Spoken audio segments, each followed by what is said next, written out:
अमोल कोल्हे यांनी अजित पवार यांची भेट घेतली आहे। पुण्यातल्या जिजाई बंगल्यावरती दोघांची भेट झाली आहे। अजित पवार कुठे तसा प्रश्न सातत्याने विचारला जातोय। हॉस्टेलमधनं अजित पवार कुठे गेले तर जिजाई बंगला या ठिकाणी अजित पवार असल्याची माहिती मिळाली आणि याच ठिकाणी अमोल कोल्हे आणि अजित पवार यांची एक बैठक झाली आहे। या आधी सुद्धा अजित पवार, अमोल कोल्हे आणि रोहित पवार अशी एक बैठक झालेली होती। मात्र अमोल कोल्हे यांनी आज पुन्हा एकदा अजित पवार यांची भेट घेतली आहे पुण्यातल्या जिजाई बंगल्यावरती। काल युतीची चर्चा फिसकटली, त्यामुळे आज अमोल कोल्हे हे अजित पवार यांच्या भेटीला गेलेत।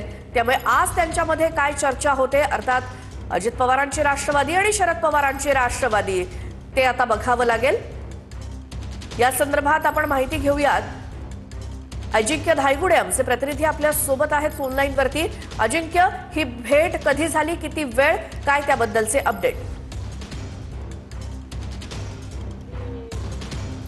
उपमुख्यमंत्री अजित पवार बारामती हॉस्टेलमधून ज्यावेळेस बाहेर पडले त्यानंतर त्यांचं वाहन जे आहे ते थेट जिजाई निवासस्थानी आलं होतं आणि काही वेळापूर्वी खासदार अमोल कोल्हे जे आहेत ते अजित पवारांच्या निवासस्थानातून बाहेर पडून गेल्याचं आपण पाहिलेलं आहे। खरं तर अजित पवार आणि अमोल कोल्हे यांच्यामध्ये जवळपास अर्धा तास चर्चा झालेली आहे। जी दोन्ही राष्ट्रवादी एकत्र येण्यासंदर्भातची आघाडी संदर्भातची जी चर्चा फिसकटली होती ती एकदा पुन्हा सुरू झाल्याचं देखील समजतंय।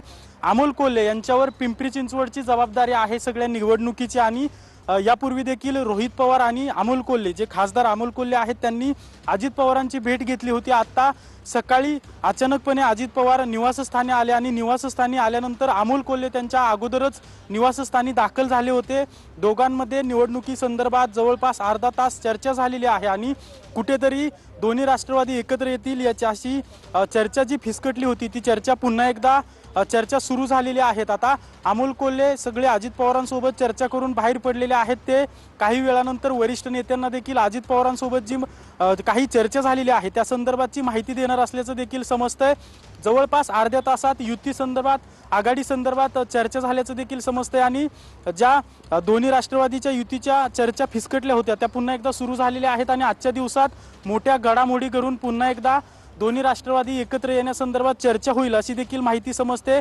कारण की उपमुख्यमंत्री अजित पवार गेल्या 4-5 दिवसापासून दोन्ही राष्ट्रवादी एकत्र येऊन निवडणूक लढवण्यासंदर्भात प्रयत्न करत आहेत। मात्र चिन्हावरून अडल्याचं आपल्याला पाहायला मिळालं होतं। खरं तर जागांची काहीही तडजोड करता येईल, मात्र निवडणूक राष्ट्रवादी शरदचंद्र पवार गटाने तुतारीवर न लढवता घड्याळावर लढवावी असा आग्रह उपमुख्यमंत्री अजित पवार यांनी धरला होता। मात्र हे कुठेतरी शरद पवारांच्या पक्षातील नेत्यांनी अमान्य केलं होतं आणि त्यावरून युतीची चर्चा फिसकटली होती। मात्र आता वरिष्ठ पातळीवरून ह्या सगळ्या हालचाली सुरू झालेल्या आहेत। थेट उपमुख्यमंत्री अजित पवार खासदार अमोल कोल्हेंशी बोलतायत आणि खासदार अमोल कोल्हे जे आहेत ते वरिष्ठ अगदी सुप्रिया सुळे असतील, शरद पवार असतील यांना माहिती देत आहेत असं देखील समजतंय। आता अर्धा तास जी चर्चा झालेली आहे त्यामधून काही युती आघाडी संदर्भात काही सकारात्मक निर्णय होतोय का हे पाहणं महत्त्वाचं असणार आहे। मात्र पुण्यातील आज सकाळपासूनच्या घडामोडी जर पाहिल्या तर दोन्ही राष्ट्रवादी एकत्र येण्यासंदर्भातची जी चर्चा आहे ती कुठेतरी फिसकटली होती असं सांगितलं जात होतं। ती पुन्हा एकदा चर्चा आता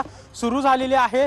अमोल कोल्हे काही वेळापूर्वीच या ठिकाणाहून बाहेर पडलेले आहेत। आता अमोल कोल्हे जे आहेत ते सुप्रिया सुळे, शरद पवार यांच्यासोबत चर्चा करतील आणि उपमुख्यमंत्री अजित पवार यांच्यासोबत जी काही चर्चा झालेली आहे त्याबद्दल माहिती देतील असं देखील समजतंय।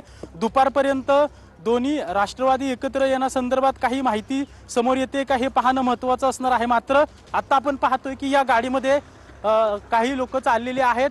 ही देखील हे वाहन जे आहे ते उपमुख्यमंत्री अजित पवारांच्या घरातून बाहेर पडलेलं आहे। दुपारीपर्यंत काही चर्चा। अजिंक्य, धन्यवाद या सगळ्या माहितीसाठी। तर अजित पवार हे सध्या पुण्यातल्या त्यांच्या जिजाई या बंगल्यावरती आहेत आणि तिथेच अमोल कोल्हे यांनी त्यांची भेट घेतली आहे आणि ते आता बाहेर पडलेत।